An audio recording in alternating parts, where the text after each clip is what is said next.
ಮುಂದಿನ ರಾಶಿ ಕರ್ಕಾಟಕ ರಾಶಿಯವರಿಗೆ ಅಂಗಾರಕ ಯೋಗ ಫಲಾಫಲ ನೋಡೋಕೆ ಹೋದಾಗ 5 ಮತ್ತು 10ರ ಅಧಿಪತಿಯಾಗಿರ್ತಕ್ಕಂಥ ಅಂಗಾರಕ 9ರಲ್ಲಿ ಅಂಗಾರಕ ಯೋಗ ಸಂಭವಿಸ್ತಾ ಇದೆ. 12, 3, 4ರ ದೃಷ್ಟಿ ಇರತಕ್ಕಂಥ ಸಂದರ್ಭಕ್ಕೆ ಅನುಸಾರವಾಗಿ ನೋಡೋಕೆ ಹೋದಾಗ ಈ ರಾಶಿಯವರಿಗೆ ಸ್ವಲ್ಪ ವಿದೇಶ ಯಾತ್ರೆ, ವಿದೇಶ ಪ್ರಯಾಣ ಹೋಗ್ತಕ್ಕಂಥದ್ದು, ಅಲೆದಾಡ್ತಕ್ಕಂಥದ್ದು, ಹೆಚ್ಚು ಸುತ್ತಾಡ್ತಕ್ಕಂಥದ್ದು. ಆದರೆ ಗುರುಬಲ ಇರತಕ್ಕಂಥ ಈ ಸಂದರ್ಭದಲ್ಲಿ ಅಂಗಾರಕ ಯೋಗದಿಂದ ಇವ್ರಿಗೇನಾಗುತ್ತೆ, ಅಣ್ಣ ತಮ್ಮಂದಿರ ಜೊತೆ ಒಳ್ಳೆ ಬಾಂಧವ್ಯ ಇರುತ್ತೆ. ಮನೆ ಕಟ್ಕೊಳ್ಳೋಕೆ ಹೋಗ್ತೀರಾ, ಸೈಟ್ ತೊಗೊಳಕ್ಕೆ ಹೋಗ್ತೀರಾ, ಉನ್ನತ ಶಿಕ್ಷಣಕ್ಕಾಗಿ ಪ್ರಯತ್ನ ಪಟ್ಟಿದ್ದೆ ಆದರೆ ತುಂಬಾ ಒಳ್ಳೆಯದಾಗುತ್ತೆ. ಹಿರಿಯರ ಆಶೀರ್ವಾದ ತುಂಬ ಚೆನ್ನಾಗಿರುತ್ತೆ. ಧಾರ್ಮಿಕ ಕಾರ್ಯಗಳಲ್ಲಿ ಭಾಗಿಯಾಗ್ತಕ್ಕಂಥ ಯೋಗ ಕೂಡ ಇರುತ್ತೆ. ಹಳೆಯ ಸಾಲ ವಸೂಲಿ ಆಗುತ್ತೆ. ಬ್ಯಾಂಕ್ ಬ್ಯಾಲೆನ್ಸು ರೈಸ್ ಆಗ್ತಕ್ಕಂಥದ್ದು, ಉದ್ಯೋಗದಲ್ಲಿ ಶುಭ ಆಗ್ತಕ್ಕಂಥ ಯೋಗ ಕೂಡ ಇರುತ್ತೆ.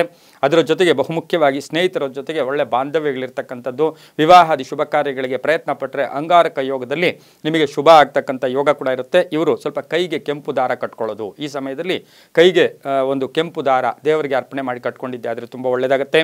ಲಲಿತಾ ಸ್ತೋತ್ರ ಹೇಳ್ಕೊಳ್ಳಿ, ಓಂ ಲಲಿತಾಂಬಿಕಾಯೈ ನಮಃ ಈ ಮಂತ್ರ ಜಪ ಮಾಡ್ಕೊಳ್ಳಿ, ಅಥವಾ ಓಂ ಸಿಂಹಿಕೇಯಾಯ ನಮಃ, ಓಂ ಸಿಂಹಿಕೇಯಾಯ ನಮಃ ಈ ಮಂತ್ರ ಜಪ ಮಾಡ್ಕೊಳ್ಳೋದ್ರಿಂದ ಒಳ್ಳೆಯದಾಗುತ್ತೆ.